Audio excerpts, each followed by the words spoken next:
रहीम। Sir ji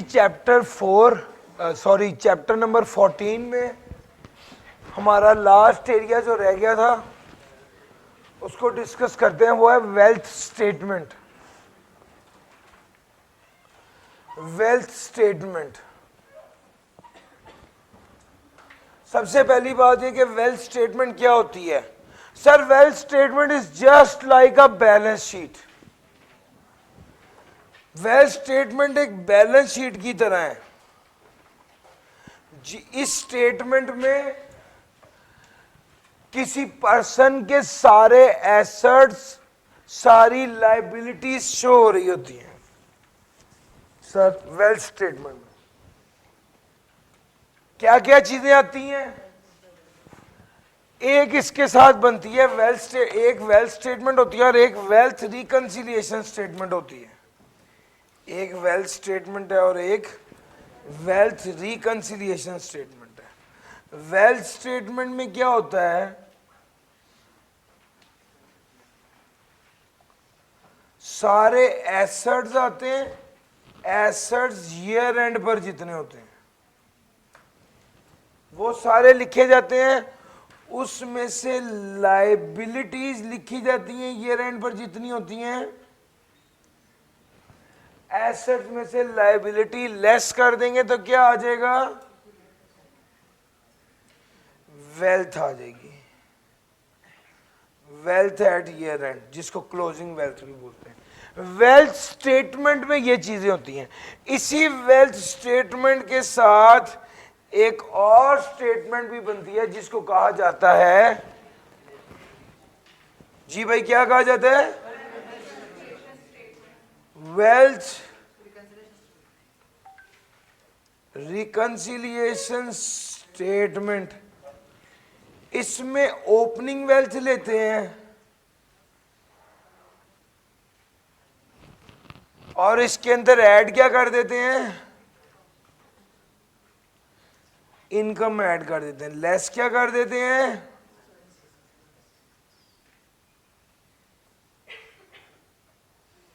income add करके expense को less कर देंगे तो क्या आ जाएगा, क्लोजिंग वेल्थ आ जाएगी। सर देखिए सिंपल सा तरीका है। एक ये कि इस वक्त मेरे पास कितने एसेट्स हैं उसमें से लायबिलिटी लेस कर दूंगा, जितने क्लोजिंग आ जाएंगे, क्लोजिंग रह जाएंगे वो इधर आ जाएंगे। दूसरे नंबर पे मेरे पास ओपनिंग वेल्थ कितनी है, पिछले साल की वेल्थ उठाई, इस साल जितने पैसे कमाए वो ऐड किए, जितने खर्चे थे वो लेस किए तो क्लोजिंग वेल्थ आ गई। सो ये वाली क्लोजिंग वेल्थ जो मैंने इनकम और एक्सपेंसेस के थ्रू निकाली है, और ये दूसरी क्लोजिंग वेल्थ है जो मैंने एसेट और लायबिलिटी के जरिए निकाली है। तो भाई ये वाली क्लोजिंग वेल्थ इसके साथ हमेशा क्या होगी, टैली होगी, सेम होगी।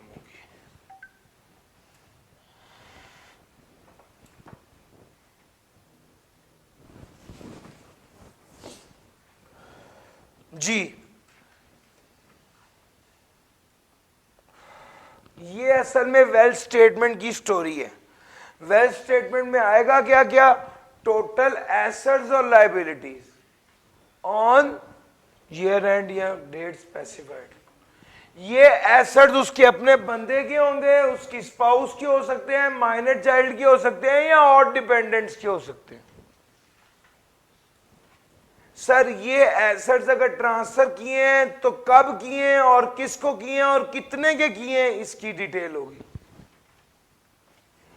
खर्चे कौन से हुए हैं इस साल में, उसके, उसकी बीवी के, उसके बच्चों के और उसके डिपेंडेंट्स के खर्चे। और फाइनली क्या आ जाएगा, वेल्थ रिकंसिलिएशन स्टेटमेंट। एक तरफ हमने टोटल वेल्थ स्टेटमेंट बना ली और दूसरे नंबर पे उसको क्या कर लिया, रिकंसाइल भी कर लिया। सर हर रेजिडेंट टैक्स पेयर को जो कि इंडिविजुअल है, अपनी जब रिटर्न फाइल करेगा तो उसके साथ वेल्थ स्टेटमेंट और वेल्थ रिकंसिलिएशन स्टेटमेंट भी फाइल करेगा। दूसरी बात, हर मेंबर ऑफ एओपी जो है वो भी वेल्थ स्टेटमेंट को फर्निश करेगा। मेंबर ऑफ एओपी भी वेल्थ स्टेटमेंट बनाएगा और वेल्थ स्टेटमेंट और वेल्थ रिकंसिलिएशन स्टेटमेंट इनकम के साथ शो करेगा along with the return of income of AOP. अब अगली बात, अगर वेल्थ स्टेटमेंट में कोई गलती हो गई है तो क्या होगा? वो कहता है अगर पर्सन ने डिस्कवर किया है कि कोई ओमिशन या रॉन्ग स्टेटमेंट हो गई है in the furnished wealth statement, he may furnish a revised wealth statement at any time before the receipt of notice for amendment in assessment for the tax year to which it relates is made if it does not reduce any liability incurred by him during the tax year.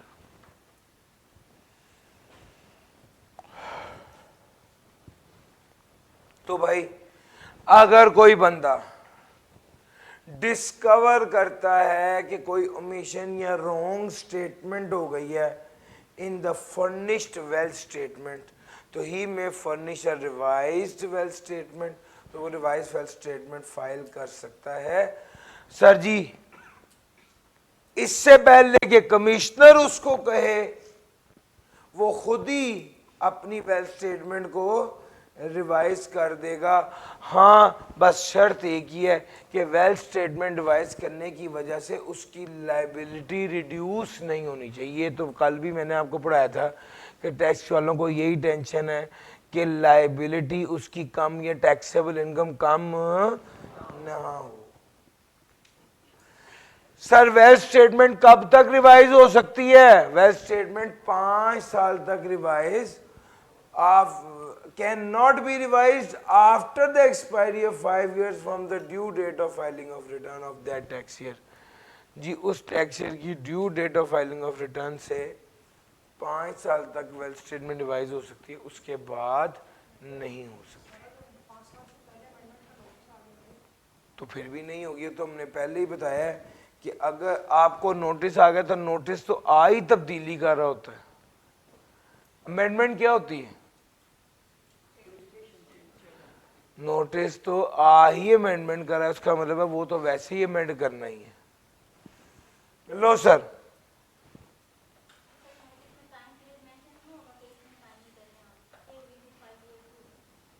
नहीं notice जो है उसमें बताया होता है कि ये time है, वो कोई टाइम मेंशन हो तो अंडरस्टूड होता है कि 30 दिन के अंदर अंदर करना है।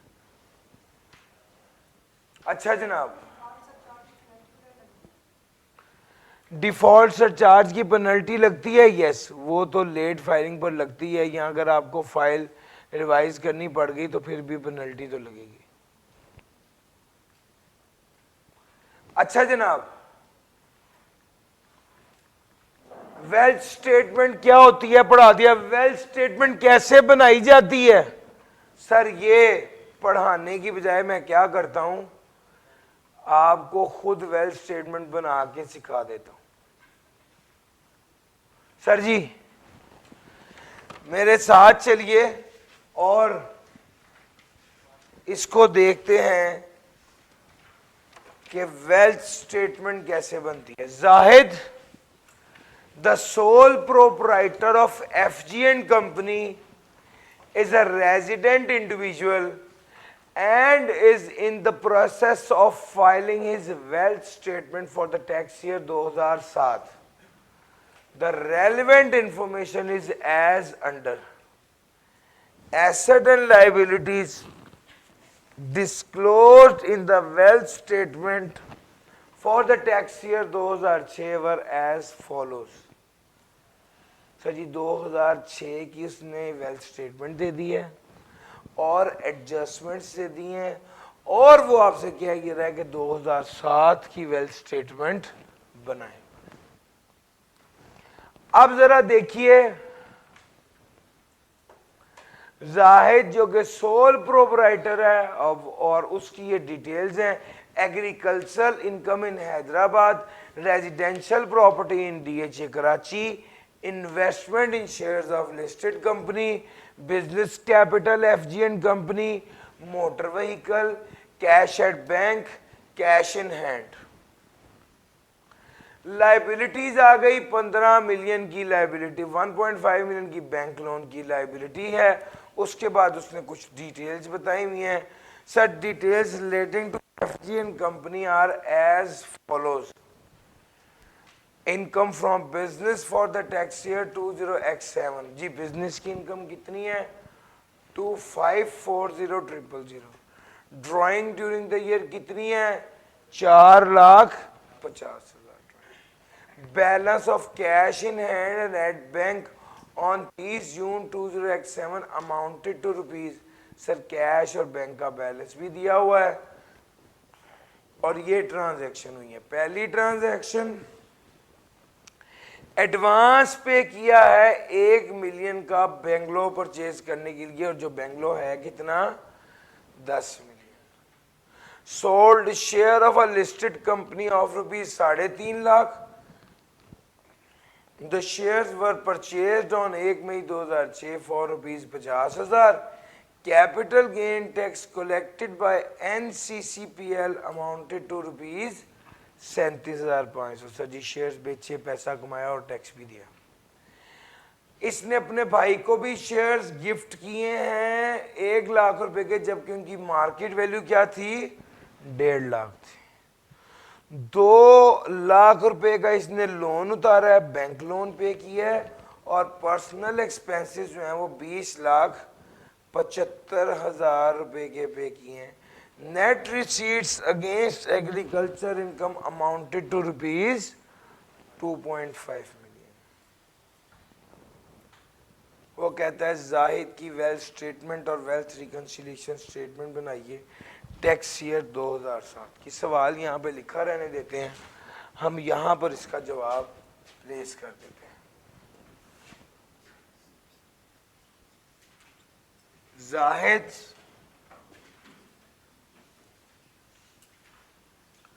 wealth statement for the tax year। Wealth statement होती है असल में एज एट 2024। यहां पर साथ ही एक फॉर्मेट बनाएंगे Zahid wealth reconciliation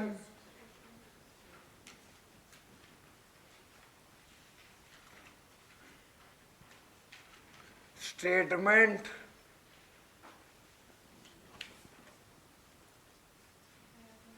tax year कितना है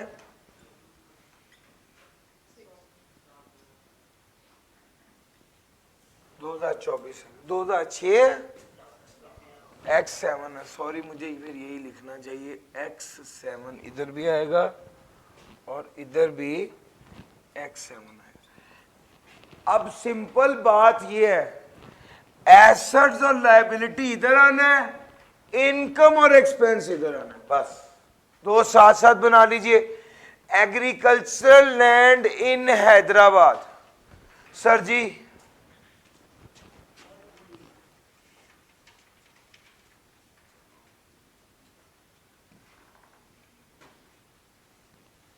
लैंड इन हैदराबाद जी 5 मिलियन।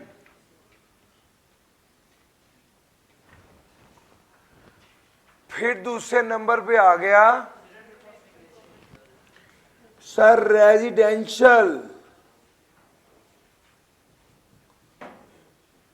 Property in DHA। जी बताइएगा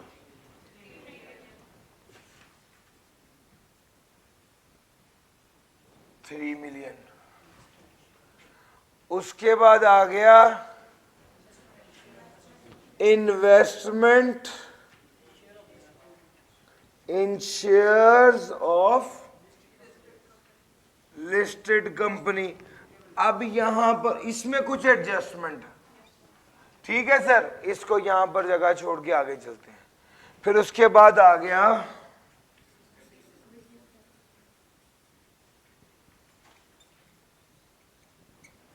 बिजनेस कैपिटल, इसमें भी एडजस्टमेंट है। फिर उसके बाद आ गया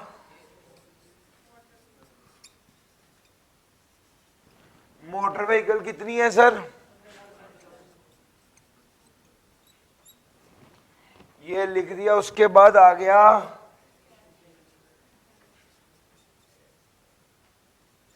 कैश एट बैंक और कैश इन, इसमें भी एडजस्टमेंट है। अच्छा, जब ये लिख लें तो दो लाइनें छोड़ दें खाली, कि एडजस्टमेंट के अंदर आमतौर पे एक आध एसेट छुपा होता है, वो लिख के फिर उसके बाद यहां पर लिखें लायबिलिटीज। लायबिलिटीज में क्या है? बैंक लोन, इसमें भी एडजस्टमेंट है।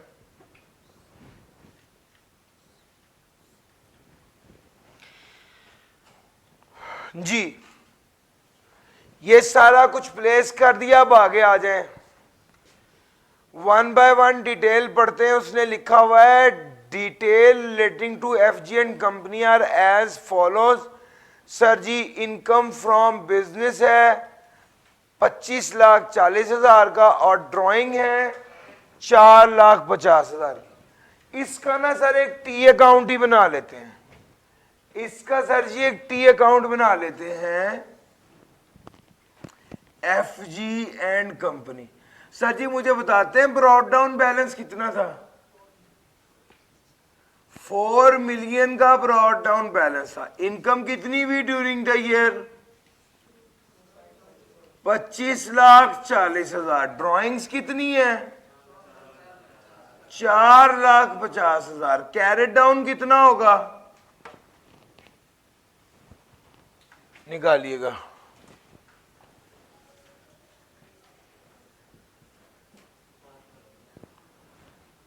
6090,000। अब मेरी बात सुनना ध्यान से, ये क्लोजिंग बैलेंस है जो किधर आना है? एसेट्स में। जी, बिजनेस कैपिटल है 6090,000। एफ जी है ना? बिजनेस कैपिटल आ गया। और ये इनकम किधर आनी है? वेल्थ स्टेटमेंट में। वेल्थ स्टेटमेंट में सबसे पहले तो मुझे चाहिए थी ओपनिंग वेल्थ। जी, ओपनिंग वेल्थ सवाल में दी है, पिछले साल की क्लोजिंग इस बार की ओपनिंग होगी ना सर। अब आ गया income from F G and company, कितना है? 2540,000। अब मैंने ये पहली एडजस्टमेंट पूरी की है। अब मैंने ये पहली एडजस्टमेंट पूरी की है सर जी। अच्छा जी, दूसरे नंबर पे आ गया balance of cash in hand and bank. Sir cash का बैलेंस भी लिखना है और बैंक का भी। सब बैंक का बताइएगा जरा।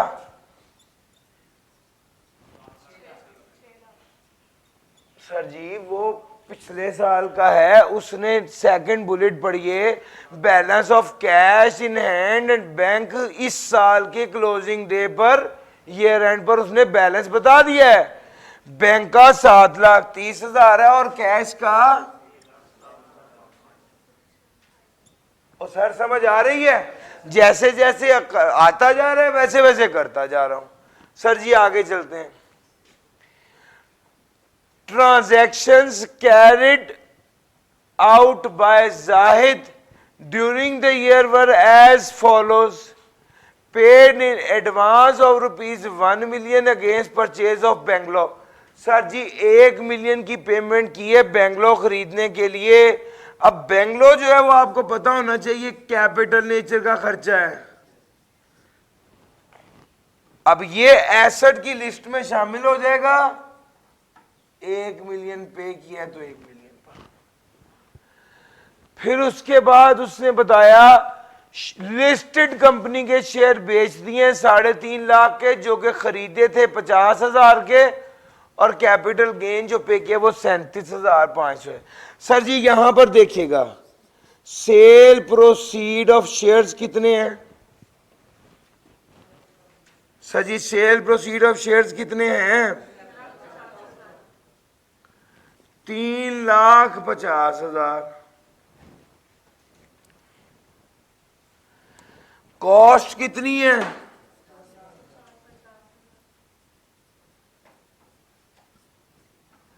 3,50,000 सेल प्रोसीड है और कॉस्ट 50,000। कितना आ गया सर जी?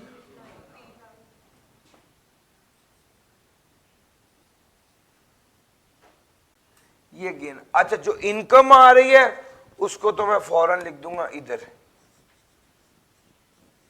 Capital gain. कितना है सर? 3 लाख। शेयर्स कितने से कम हो रहे हैं? 50,000 से शेयर कम हो रहा है ना। तो इन्वेस्टमेंट इन शेयर्स कितनी थी? 11 लाख थी। इसमें से 50,000 कम कर दो। 11 लाख में से 50,000 मैंने शेयर्स कम कर दिए हैं, 3 लाख रुपए की इनकम बुक कर ली है। लो सर आगे चलते हैं। आगे क्या है हमारे पास? कैपिटल गेन टैक्स है सर। सर जी जो टैक्स है ना कैपिटल गेन का, tax on capital gain, sir जी मुझे बताइएगा कितना है? सर जी 37,500। इसको लेस करना होता है। 37,500 का खर्चा है, इसको क्या कर देंगे? लेस कर देंगे। Gifted shares of listed company to his brothers.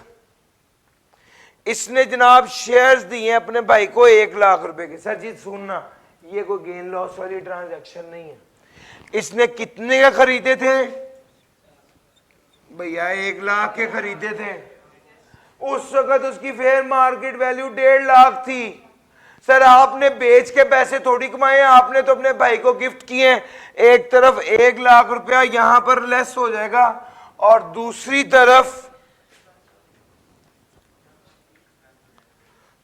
तरफ क्या हो जाएगा?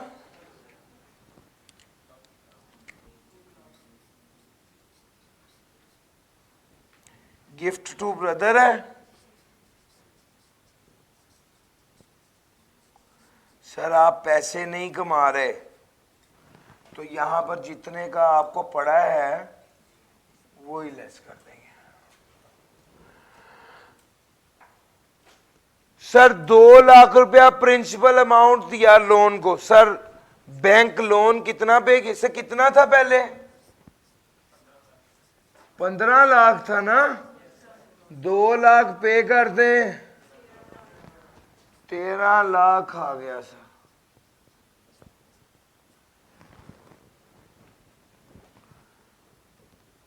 अच्छा जी आगे क्या है? पर्सनल एक्सपेंस कितना है?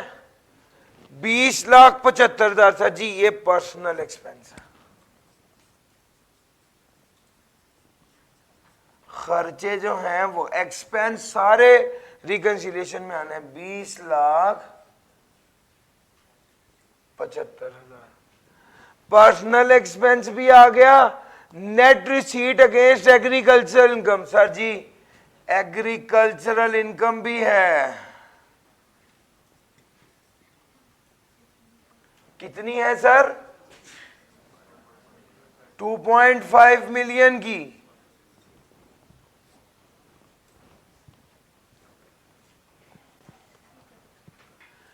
$140,40,000 plus 25,40,000 plus 3 lakh plus 25 lakh plus 20,75,000। ये सब ऐड करना है? नहीं सर, पर्सनल एक्सपेंस को लेस करना है। सर जरा ये तीनों लेस करके बताइएगा मुझे कि आपकी क्लोजिंग वेल्थ कितनी आ रही है जी?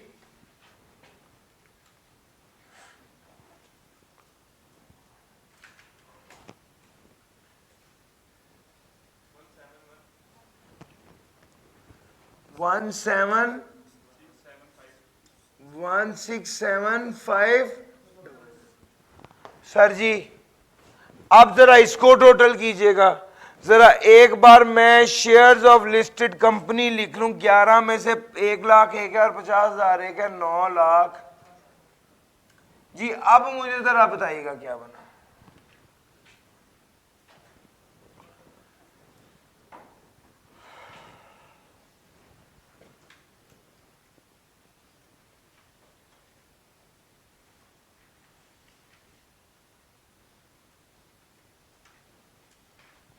जी सर जी,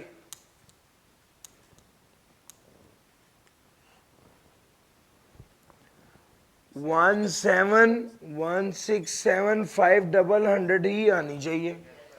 इतनी आ रही है सर जी। इस तरह से वेल्थ स्टेटमेंट बनाते हैं, इस तरह से वेल्थ स्टेटमेंट बनाई जाती है। आपके पास ये दो वर्किंग्स हैं इन्वेस्टमेंट की, फिर उसके अलावा वेल्थ स्टेटमेंट, एसेट लायबिलिटी वाली चीजें वेल्थ स्टेटमेंट में डाल दें, इनकम और एक्सपेंस वाली चीजें सारी रिकंसिलिएशन में डाल दें, एंड पे बैलेंस दोनों क्या होंगे, टैली होंगे सर जी।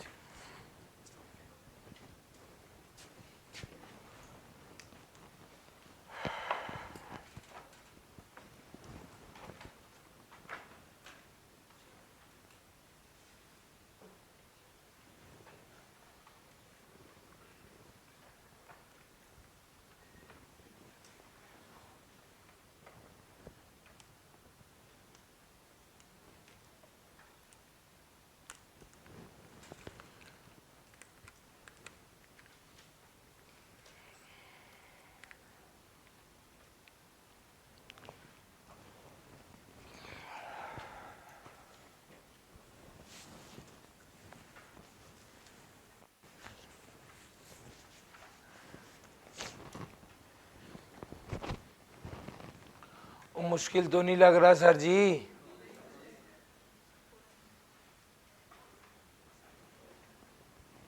ये सिंपल आपकी अकाउंटिंग की नॉलेज इसमें इस्तेमाल हो जाएगी और आप इसको कर लेंगे। This is past paper question number 4।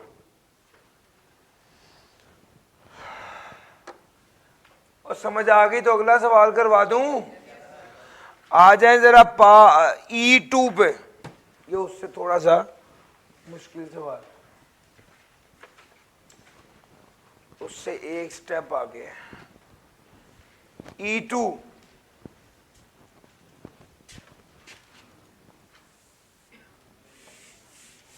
Sir पढ़ना शुरू कीजिए।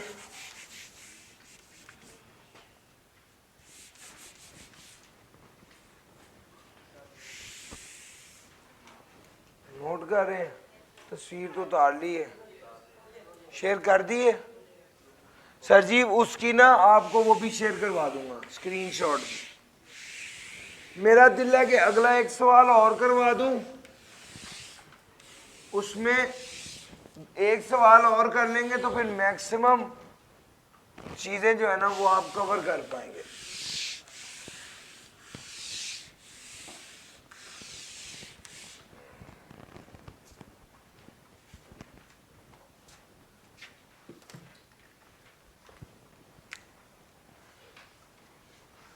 शुरू करें sir. Mister Nadeem has filed the following wealth statement. जनाब पिछले साल की वेल्थ स्टेटमेंट है, ये वेल्थ स्टेटमेंट की सारी इंफॉर्मेशन है जी। DHA में प्लॉट है, capital in ABC and company है, ज्वेलरी है, XYZ प्राइवेट लिमिटेड के शेयर्स हैं, बैंक एंड कैश है, टोटल एसेट्स हो गए, liability, total wealth. During the year, the following information is provided. He earned salary income of rupees 13 lakh and paid tax of rupees 1 lakh. He sold share of rupees 2 lakh for a consideration of rupees 3.5 lakh. He settled his personal loan of rupees 5 lakh. His household expenses aggregates to rupees 8.5 lakh. He has given gift of rupees 4 lakh to his brother Kamran through crossed check. He has earned profit on ABC and company of rupees 4.5 lakh. His drawings from the firm during the year was 2,75,000. He paid tax of rupees 40,000 on firm income. He purchased a new plot at EME Society for total consideration rupees 2 million payable in 20 installments during the year. He paid rupees 7 lakh in installments. वो कहता है prepare the wealth reconciliation statement and wealth statement for 2024. Sir ji story आपके सामने है, adjustments आपने देख ली हैं. ज़्यादा बात हो तो एक काम किया करें, जैसे जैसे आप एडजस्टमेंट पढ़ें वैसे वैसे यहाँ पर मार्क कर लें का किस किस में एडजस्टमेंट है. जैसे ये सवाल में कैपिटल में एडजस्टमेंट है, शेयर्स में एडजस्टमेंट है, पर्सनल लोन वाले में एडजस्टमेंट है, तो उससे ये फ़ायदा होगा कि आप उसको अकॉर्डिंगली फाइनलाइज नहीं करेंगे. नाम क्या है sir? Mister Nadeem.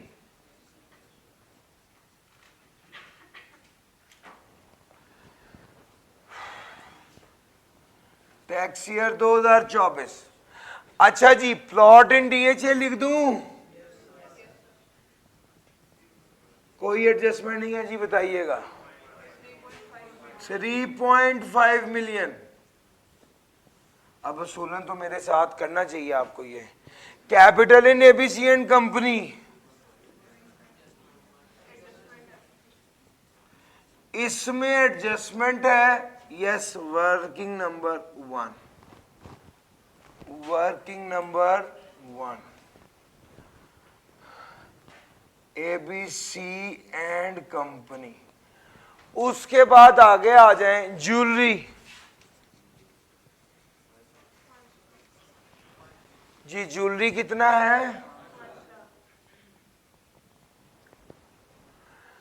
Bank and cash.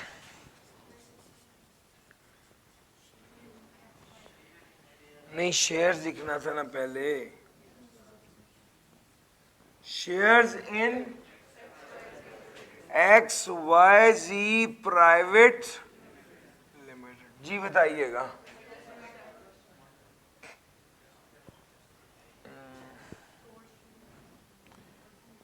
इसके अंदर भी एडजस्टमेंट है. अच्छा जनाब, बैंक एंड कैश लिख दूं? जी कितना है? इसकी भी कोई. उसके बाद आ गया, 2 लाइनें छोड़ दूं. उसके बाद आ गया लायबिलिटीज,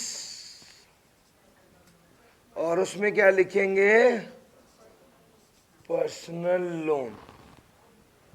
इसमें भी एडजस्टमेंट थी. चलो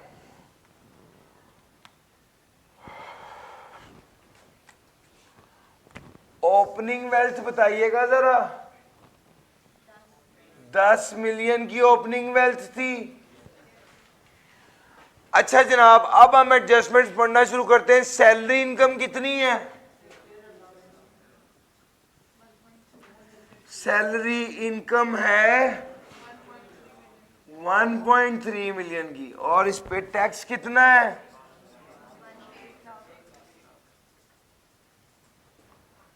1 लाख.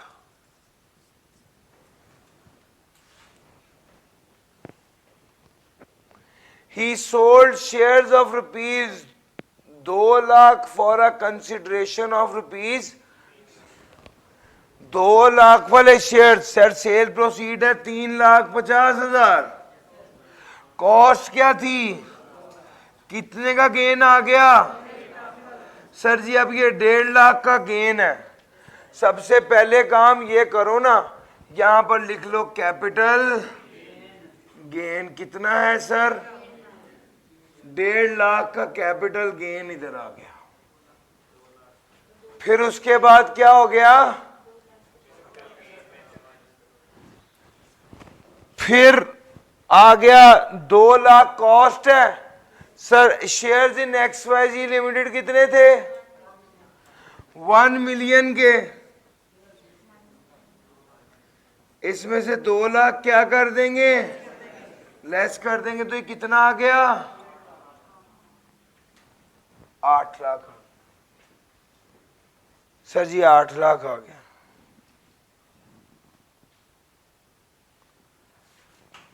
अच्छा जी आगे चलते हैं।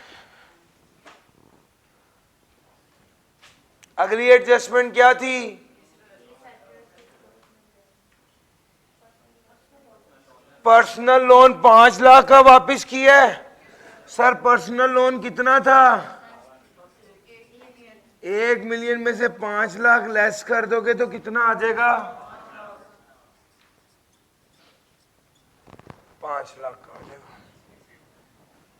ये भी कर दिया सर। सर जी लोन लायबिलिटी को कम करोगे कि आप पीएनएल में इनकम के तौर पे एक्सपेंस में से इनकम में से माइनस करोगे, सर लायबिलिटी कम कर दी ना सर। हाउस होल्ड एक्सपेंसेस लिख लो,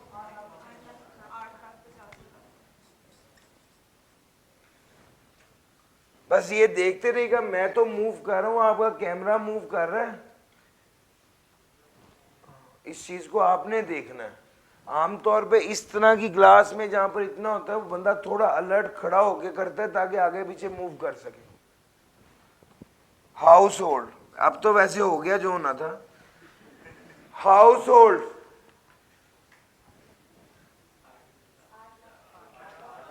सर जी 8,50,000,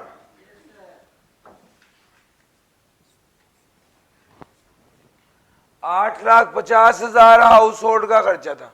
और क्या था सर, गिफ्ट दिया था 4 लाख रुपए का गिफ्ट।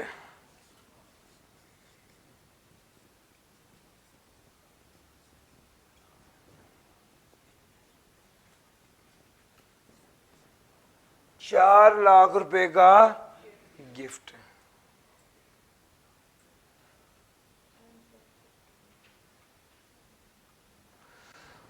उसके बाद आ गया he earned profit of 4.5 lakh. Sir जी पहले बताइए ब्रॉड डाउन कितना था, 25 लाख। इनकम कितनी है, 4 लाख। इनकम है 4,50,000। ड्राइंग कितनी है, 2 लाख। सर जी मुझे बताते हैं कैरी डाउन कितना आ जाएगा,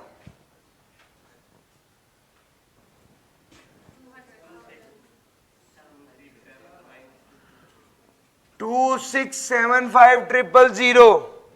अब ये कैरी डाउन मैं यहां पर लिख दूंगा, 2675,000।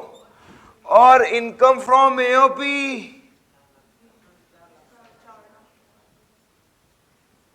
4,50,000 मैं रिकंसिलिएशन में डालूंगा। सर जी मेरी बात पिक कर रहे हैं, इस तरह ये एडजस्टमेंट रिपीट हो रही हैं। टारगेट ये कि सारा आप अच्छे से पिक कर सकें। टैक्स कितना दिया उसने, टैक्स ऑन एओपी इनकम 40,000। जी आगे आ जाइए।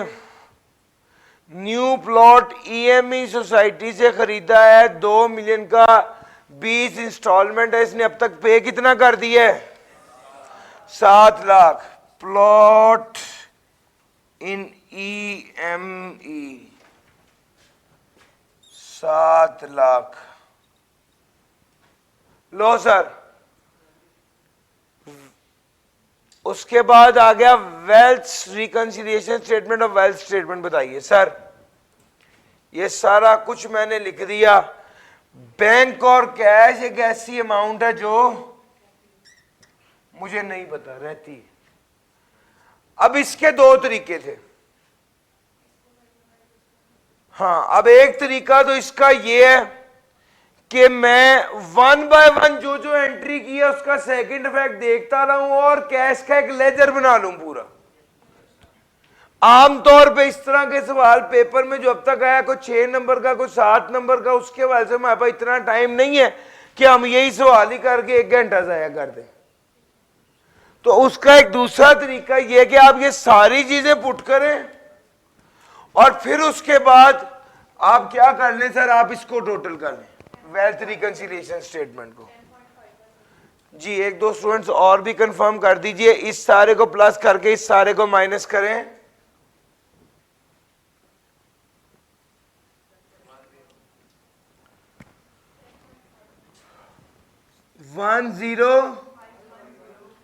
10,510,000 सर जी ये आपने बता दिया।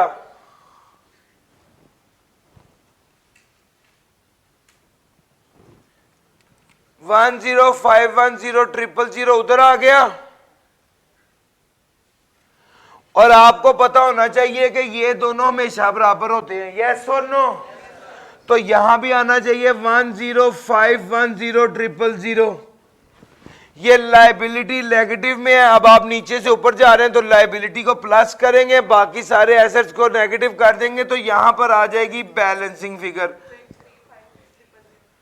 जी 1,0510,000 plus 5 lakh minus 7 lakh minus 8 lakh minus 5 lakh minus 26,75,000 और माइनस 35 लाख। जी करके मुझे बताइएगा बैलेंसिंग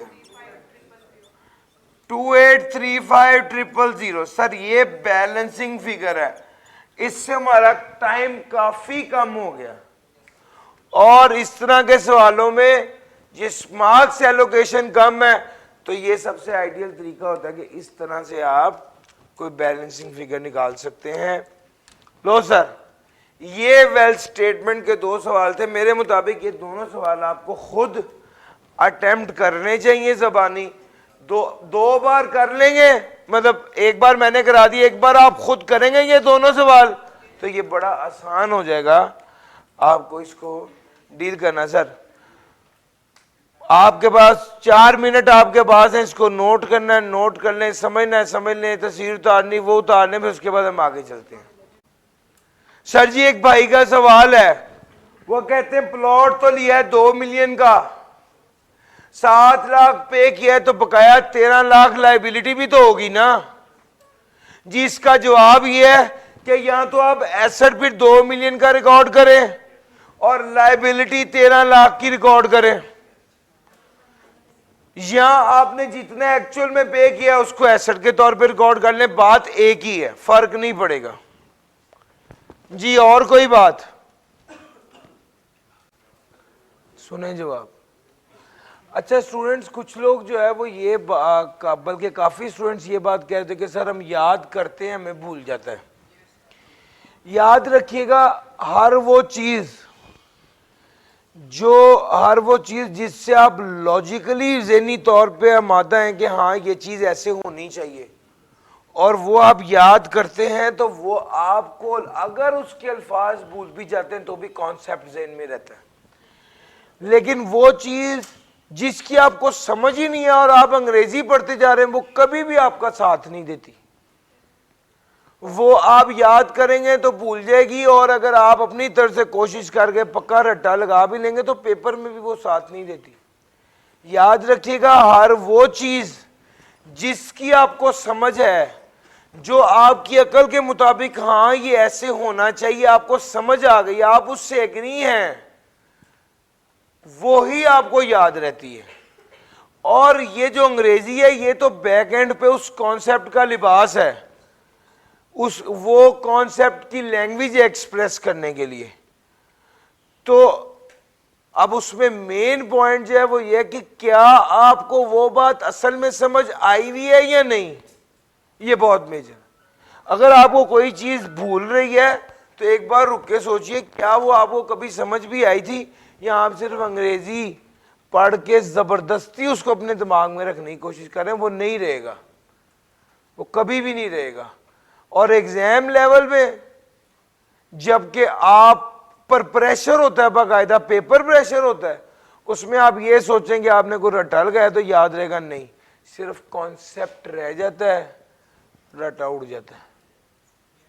अब उस वक्त अगर कॉन्सेप्ट आपके दिमाग में है और आप लिखने लगते हैं और वो अंग्रेजी जो आपने याद की थी वो सपोर्ट मिलती है उसकी, यस, लेकिन अगर आपके दिमाग में कॉन्सेप्ट नहीं है, वो खाली अंग्रेजी होती तो वो उड़ जाती है सर।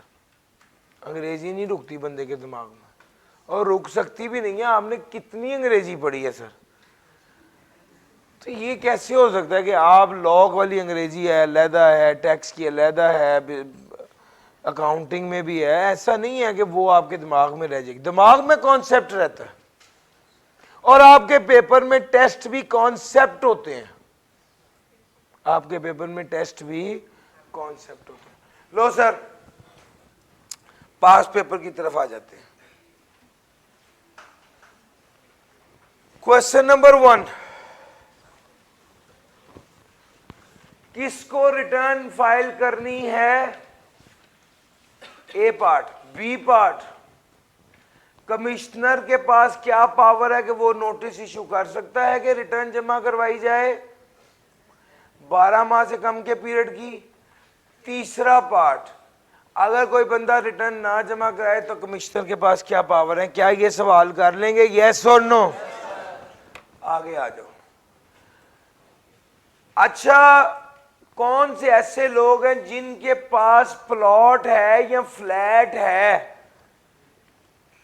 प्लॉट या फ्लैट है, लेकिन फिर भी उन पर टैक्स फाइल करने की जिम्मेदारी नहीं है। विडो, ऑर्फन बिलो 25, डिसेबल्ड और नॉन रेजिडेंट। सर जी, क्वेश्चन नंबर 3, यार ये नोट कीजिएगा, इसको करेक्ट करना है। ये 250 स्क्वायर यार्ड था, सवाल पुराना है, लेकिन इसको 500 स्क्वायर यार्ड्स होना चाहिए। ठीक है, नोट कर लीजिए। पास पेपर क्वेश्चन नंबर 2 जी।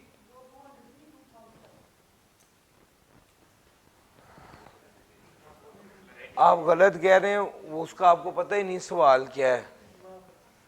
वो फ्लैट का है, वो रेटिंग एरिया या म्यूनिसिपल लिमिट है? म्यूनिसिपल लिमिट में 500 स्क्वायर यार्ड का प्लॉट है, वो 2000 स्क्वायर फीट का फ्लैट होता है, और वो रेटिंग एरिया में होता है, वो और चीज है। लो सर जी, question number 3, list the person who are required to file a tax return, और फिर उसके बाद in the lights of provision of income tax ordinance identify the circumstances. जब कमिश्नर कह सकता है कि 12 माह से कम की रिटर्न जमा कराओ, और अगर कोई बंदा रिटर्न ना जमा कराए तो क्या कॉन्सिक्वेंसेस होंगे, ये सब कुछ हम पढ़ा चुके हैं। क्वेश्चन नंबर 4, ये आपको मैंने करवाया अभी। क्वेश्चन नंबर 5, क्वेश्चन नंबर 5 में due date of filing of return का एरिया था, बिल्कुल आसान है, ये आपने खुद करना है। क्वेश्चन नंबर 6, वेल्थ स्टेटमेंट में क्या क्या चीजें आती हैं, बनवा भी दी और रट्टे वाले एरिया 6.1 भी करा दिया, ये आपने खुद करना है। क्वेश्चन नंबर 7, फॉरेन इनकम और एसेट स्टेटमेंट में क्या आता है? सर जी ये कॉपी पेस्ट है। क्वेश्चन नंबर 8, रिवाइज्ड रिटर्न के क्या कंडीशंस हैं? ये सर क्रैमिंग वाला सवाल है। क्वेश्चन नंबर 9, अच्छा 9 बाद में कराता हूं, पहले 10 करें। Requirement that should be complied by the sole, अगर बिजनेस डिसकंटिन्यू हो गया है, सर पढ़ाया आपको मैंने। क्वेश्चन नंबर 11, इसका part 1, date of filing of return, वो तो सिंपल है, पार्ट 2 के साथ लिख लीजिए चैप्टर 15। क्वेश्चन नंबर 11 के पार्ट 2 के साथ लिख लीजिए chapter number 15। Question number 12, assume that the day today is 30 सितंबर 2023, कुलसूम ऑफ विडो ने online garments retail business establish किया है, बिजनेस चला रही है, 60 लाख की सेल है, 58 लाख का खर्चा है, इसके अलावा इसके बाद 1300 सीसी की गाड़ी भी है। आप ये बताइए कि क्या इस पर रिटर्न जमा कराना जरूरी है? सर नहीं जरूरी। पहली बात है वो विडो है, अगर गाड़ी की वजह से अगर विडो को रिटर्न फाइल करना पड़ी है तो वो रिटर्न ना फाइल करे। हाँ, उसका बिजनेस भी है, बिजनेस इनकम कितनी है? 2 लाख रुपए, तो इनकम भी कम है, उसको रिटर्न जमा कराने की जरूरत नहीं। 1300 सीसी गाड़ी की वजह से रिटर्न जमा करानी थी, लेकिन चूंकि वो वीडियो है तो उसको रिटर्न जमा कराने की जरूरत नहीं है, कुछ भी नहीं होगा, वो वैसे ही उसने इंफॉर्मेशन दी थी। क्वेश्चन नंबर 13, रिवाइज रिटर्न क्या होती है और फॉरेन इनकम और एसेट स्टेटमेंट क्या है? ये सर, ये तो कॉपी पेस्ट है रिवाइज रिटर्न के वाले से प्रोविजन। अब रह गया क्वेश्चन नंबर 9। ये वाला क्वेश्चन आपको वेल्थ स्टेटमेंट के हवाले से आया था। उसने कहा था मुख्तार एक रेजिडेंट इंडिविजुअल है जो फाइनलाइजेशन ऑफ वेल्थ स्टेटमेंट के हवाले से है। उसने फॉलोइंग इंफॉर्मेशन प्रोवाइड की है। टैक्स ईयर 2001 में मुख्तार ने रिसीव किया share of profit of 14 lakh from AOP. उसकी टोटल इन्वेस्टमेंट हो गई थी 5.3 मिलियन। उसको गाड़ी भी दी थी एओपी ने फॉर ऑफिशियल यूज ओनली। इसका क्या करेंगे? एक तो बात ये देखिए कि एओपी में उसकी इन्वेस्टमेंट जितनी होगी वो वेल्थ स्टेटमेंट में आएगी, और एओपी ने जितने पैसे कमाए वो वेल्थ रिकंसिलिएशन में आएंगे। जो गाड़ी इसको मिली है एओपी ने काम के लिए दी है वो इसकी इनकम में शामिल वेल्थ स्टेटमेंट में नहीं आएगी। 2014 में उसने 10 तोला गोल्ड खरीदा था 5 लाख रुपए का, और अब उसकी मार्केट वैल्यू जो है वो बढ़ गई है 1,07,000 पर तोला हो गई है। तो क्या होगा सर? कुछ भी नहीं होगा ना। एसेट सर जी एस बेचेगा तो फिर गेन लॉस आएगा, इस तरह तो कुछ भी नहीं होगा। सर ये जो डीएचए में उसका प्लॉट था इसकी भी फेयर मार्केट वैल्यू बढ़ सकती है, लेकिन फेयर मार्केट वैल्यू बढ़ने से कुछ भी नहीं होना, वो बेचेगा तो फिर है।